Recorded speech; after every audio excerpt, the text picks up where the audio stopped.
Assalamualaikum warahmatullahi wabarakatuh. Perkenalkan, saya Nurvanisa Siregar dari kelas MJ303, mata kuliah Manajemen Keuangan 1. Pada kesempatan kali ini, saya akan membahas terkait analisis laporan keuangan dari PT Sumber Alvaria Trijaya Tbk.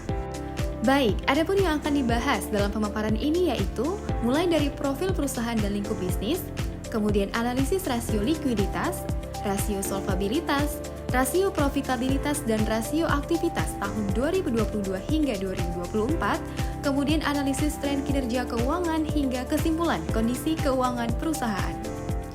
1. Profil perusahaan dan lingkup bisnis. PT Sumber Alvaria Trijaya Tbk beroperasi sebagai perusahaan retail modern minimarket yang mengelola lebih dari 20.000 gerai Alfamart di Indonesia dan Filipina per 2024 dengan fokus produk yaitu perdagangan 70% barang kebutuhan harian dan 30% non-makanan, menggunakan model waralaba dan toko milik sendiri untuk ekspansi agresif. Bisnis terintegrasi dari hulu ke hilir menargetkan masyarakat urban dengan harga kompetitif. PT Sumber Alvaria Trijaya Tbk juga menyediakan pembayaran tagihan, transfer, tiket, e-money, dan pengiriman via Alfacart dan memiliki anak usaha pendukung antara lain PT Midi Utama Indonesia, PT Sumber Wahana Sejahtera, PT Sumber Indah Lestari, dan PT Sumber Trijaya Lestari.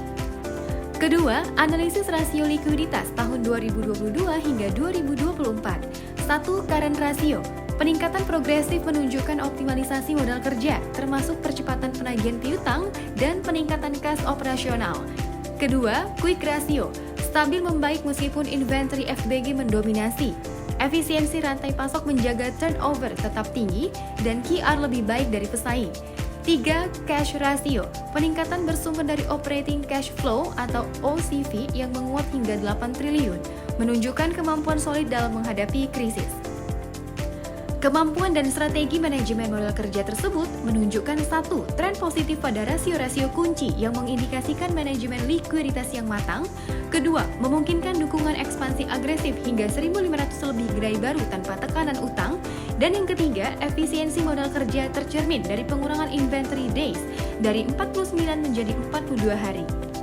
Selanjutnya, analisis rasio solvabilitas tahun 2022 hingga 2024. Yakni menguraikan debt to equity ratio dan debt to asset ratio, serta perkembangannya untuk menilai struktur modal dan kemampuan memenuhi kewajiban jangka panjang.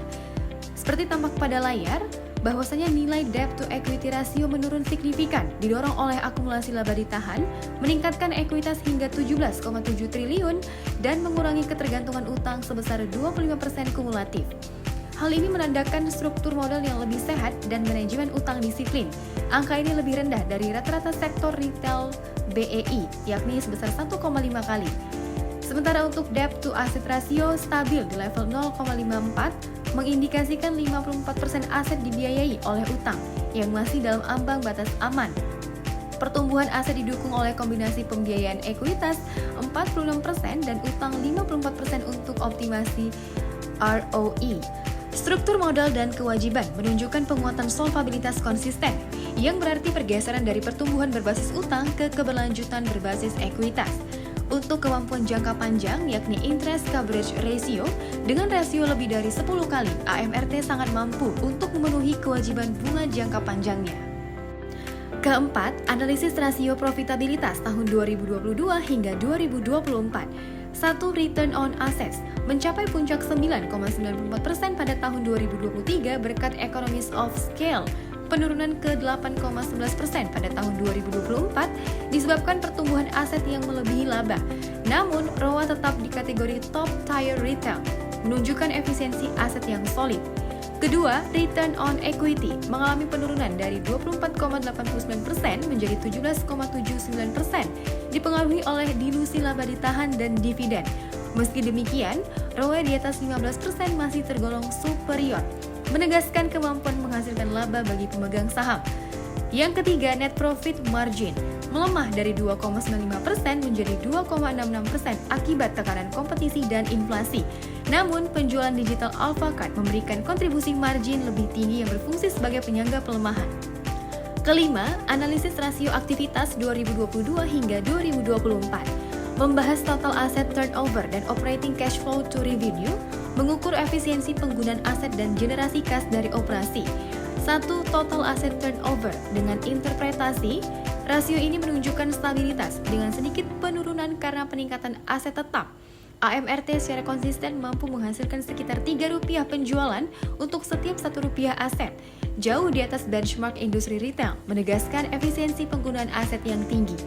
Kedua, OCF to revenue dengan interpretasi, meskipun berfluktuasi, rasio pulih pada tahun 2024 yang mencerminkan kemampuan kuat dalam menghasilkan kas dari operasional. Ini memastikan kecukupan kas untuk belanja modal dan pengelolaan siklus pembayaran yang efisien.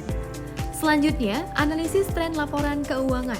Tren laporan keuangan AMRT 2022 hingga 2024 menunjukkan transisi menuju optimalisasi operasional setelah ekspansi dengan pola perubahan dinamis antar kategori rasio.